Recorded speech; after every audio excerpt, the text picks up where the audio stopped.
Hello, this is Stan Hustad for What It Takes. For those of you who might be new, I'm a teacher. I'm a broadcaster, I'm a business performance coach, and I enjoy being a broadcaster teacher, trying to help you figure out what it takes to be a world-class entrepreneur and business leader. And our What It Takes is usually in under 20 minutes. You know, those TED Talks are usually 20 minutes, so we're always under 20 minutes in an attempt just simply to bring one or 2 points, maybe even just 1 point to you that might help you change a little bit of how you think, or perhaps give you a good idea, some story or skill or some strategy that will help you build a business and enjoy life more. Maybe even be more fully alive. I oftentimes tell people that one of the real goals that I'm about is helping people to live lives that are fully alive. Truly, that's what it's all about. Too many people I know are dead long before they die, and that's a sad way to not live. Now, today I want to talk to you about an expression that hopefully got your attention, and that is the B word. Now, I'm going to be very clear. I'm not talking about whatever you might think that meant, because it's not that word. In fact, I doubt if any of you really know what I mean by the B word. And I'll tell you a little story perhaps to try and illustrate it. I was working with a group of people in financial services, and I have to confess that I oftentimes am full of energy. When I talk, hey, I don't use notes. I don't have a teleprompter. I just get up there and I do just what I did as a radio broadcaster, as a performer. I just know my stuff. I love what I'm talking about. I enjoy talking to people, and I just put it out there. Well, it just so happened I was talking to a group of people in the insurance business, and it was primarily in how to market themselves. Now, that's a vital lesson for you too, because you see, insurance is like almost everything else in the world. It's a commodity. As I point out, I can buy insurance from them, or I can buy it online from nobody, or in America there's a famous commercial, I can even buy it from a gecko, from a lizard. Why should I buy it from you? Why should I buy my insurance? Why should I buy a car? Why should I buy a shirt? Why should I buy services of any kind from you when there's a good chance that I can perhaps get it cheaper from somebody else? So why should I buy it from you? And I was trying to bring some of these points across, and I do confess that perhaps even though I was working hard at it, and perhaps it was the time of day after lunch, I don't know, but I finally stopped and I said this: I'm sorry. I'm going to have to be brutally honest with you, and that is that some of you are going to have a real problem in being good marketers and sellers of yourself and your product. And here's the reason. Some of you are just plain boring. You're boring people. Now, that got their attention. Boring. I'm very clear about that. They were. I had talked to them at lunch. I had met them throughout the day. And even though they were nice folks, and some of them were quite successful folks, for the most part, they were not interesting. And they didn't show any real interest in me.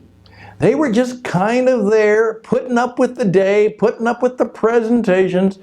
You know, they kind of had to go, and it beat being at work, and perhaps they're going to get a nice dinner or afterwards, or maybe even a prize.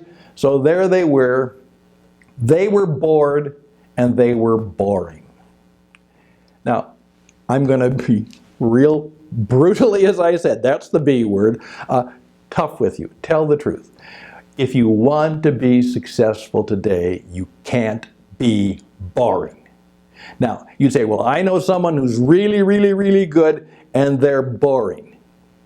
Well, they may not have quite the energy and some of the interest, but let me tell you, if somebody is really good, they're not boring. The fact of their performance themselves brings a certain intensity and energy to what they do and who they are.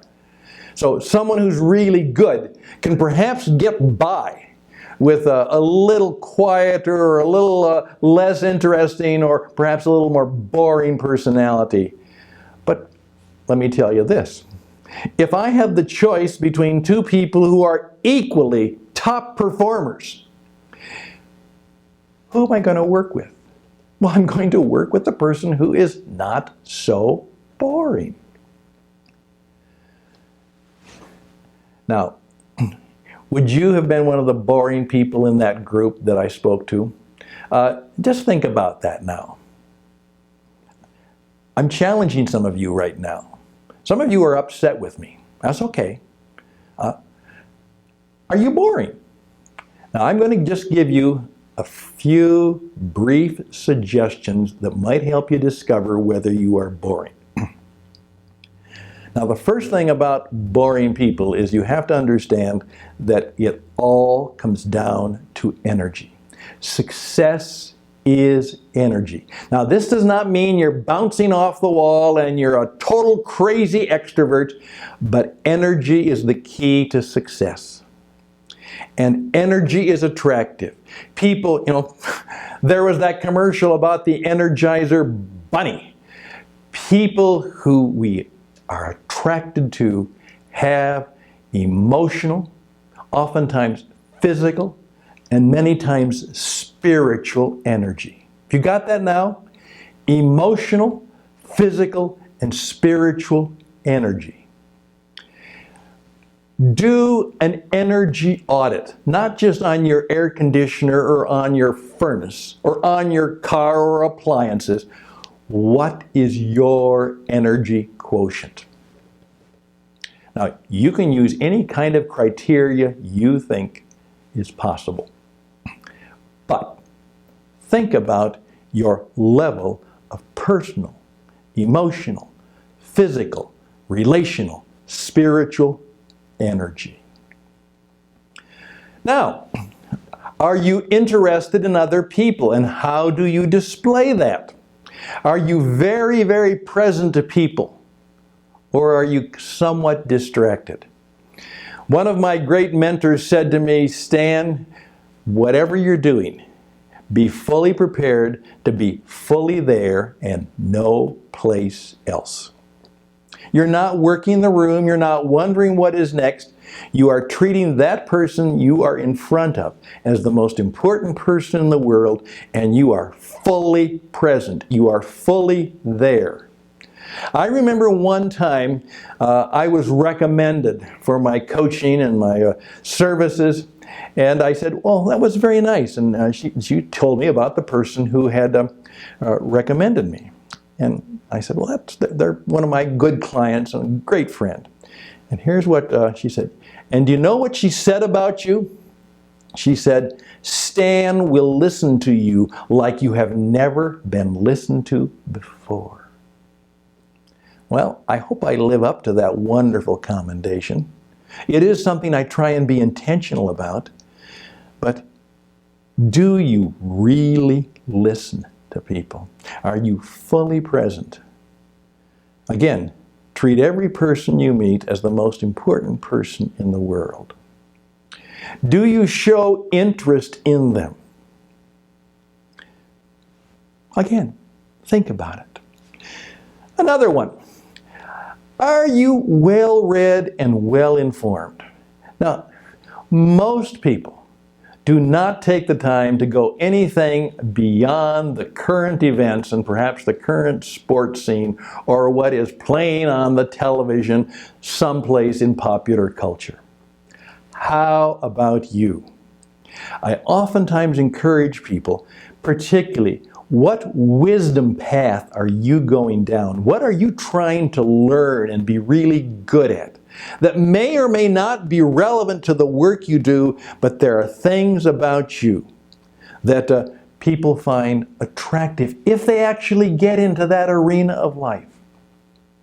Some of the most successful men and women that I actually met in the insurance and financial services industry that were not boring.